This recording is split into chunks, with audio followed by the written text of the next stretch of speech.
Emily Carter had spent most of her adult life feeling like a stranger in her own home after her father died. She expected grief to be the hardest thing she would ever face. Instead, the real struggle began when her stepmother, Vanessa, took control of the family estate. Emily was 20 years old and legally an adult, but Vanessa had spent years manipulating the family finances and convincing Emily that she had no claim to her father's wealth. "You're lucky I let you stay here," Vanessa reminded her constantly. Emily worked part-time at a small cafe in Miami and attended community college whenever she could afford the tuition. She kept telling herself that one day she would leave. Then Vanessa discovered that Emily's late father had left a protected inheritance for his daughter. The money could not be accessed immediately because of legal conditions attached to the estate. Vanessa became furious. She wanted control. One rainy evening, Emily returned home and found a stranger sitting in the living room. He was dressed simply despite the expensive watch on his wrist. His name was Daniel Brooks. Vanessa stood beside him with a strange smile. "Emily," she said. "We have an arrangement." Emily looked confused. "What arrangement?" Vanessa pointed toward Daniel. "He'll take responsibility for you?" Emily stared at her. "What are you talking about?" Vanessa placed an envelope on the table. "Daniel is willing to give me $100 to cover your remaining expenses." Emily's face went pale. "You can't do that," Vanessa laughed. "I'm not selling you. You're an adult. I'm simply ending my responsibility for you." Daniel immediately stood. "That's not how this works." Vanessa looked irritated. "You agreed to pay me." "I agreed to help Emily leave an unsafe situation." Emily looked at Daniel. "Why would you help me?" Daniel's expression softened. "Because nobody should be trapped in a home where they're afraid." Emily didn't know what to say. Daniel explained that he had arranged temporary housing and legal assistance for her. "You don't owe me anything," he said. Vanessa scoffed. "She'll never appreciate what you're doing?" Daniel ignored her. He placed the envelope on the table. The amount was exactly $100. Then he turned toward Emily. "This isn't payment for you. It's simply the amount your stepmother demanded before she agreed to let you leave." Emily slowly picked up her small suitcase. She looked around the house where she had grown up. There were memories everywhere, but none of them felt safe anymore. As she walked toward the door, Vanessa called after her, "You'll regret this." Emily stopped, then she turned around for the first time. "I think I'm finally making my own decision." Outside, Daniel's car waited. Emily climbed into the passenger seat. She had no idea who Daniel really was.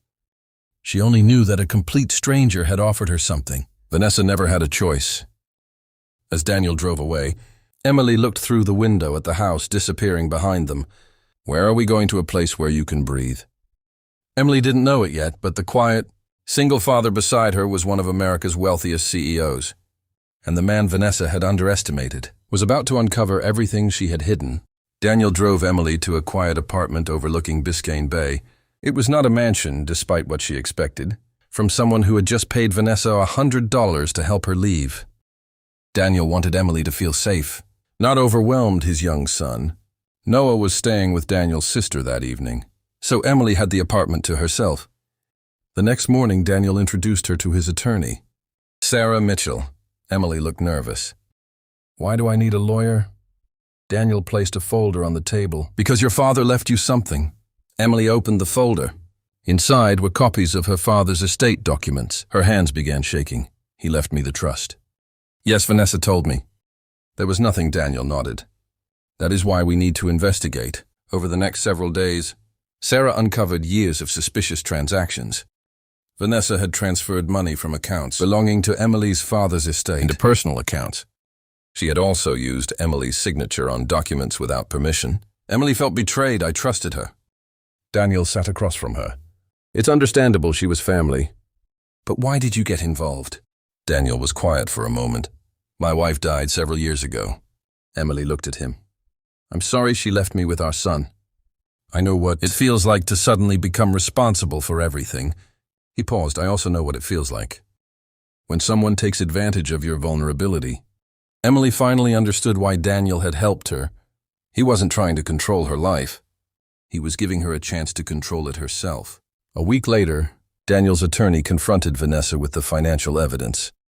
Vanessa denied everything. Then Sarah produced bank records. The room went silent. "You moved more than $300,000 from Emily's protected accounts." Sarah said Vanessa's confidence disappeared. I was managing the household. You had no legal authority to use those funds. Emily watched from across the room. For the first time, she saw Vanessa without fear. Vanessa eventually agreed to return the money.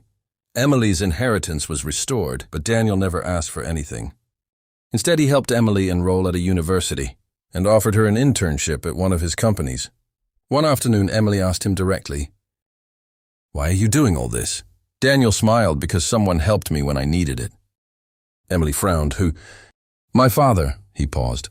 "He taught me that money means nothing if you can't use it to make someone's life better."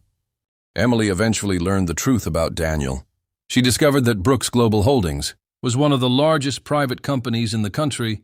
Daniel wasn't simply a successful businessman. He was a billionaire CEO. Emily stared at him in disbelief. "You're worth billions," Daniel laughed. "That's not the important part." "But why didn't you tell me?" "Because I didn't want you to trust me because of money," Emily smiled years later. Emily graduated from college and built a successful career of her own. At a family celebration, she handed Daniel an old envelope. Inside was the original $100 bill. "I kept it," she said. Daniel smiled. "Why?" "Because that was the day my life changed." Daniel shook his head. "No, that was the day you chose to change it." Emily smiled. She finally understood the $100 hadn't bought her freedom. Someone had simply helped her find the courage to claim it.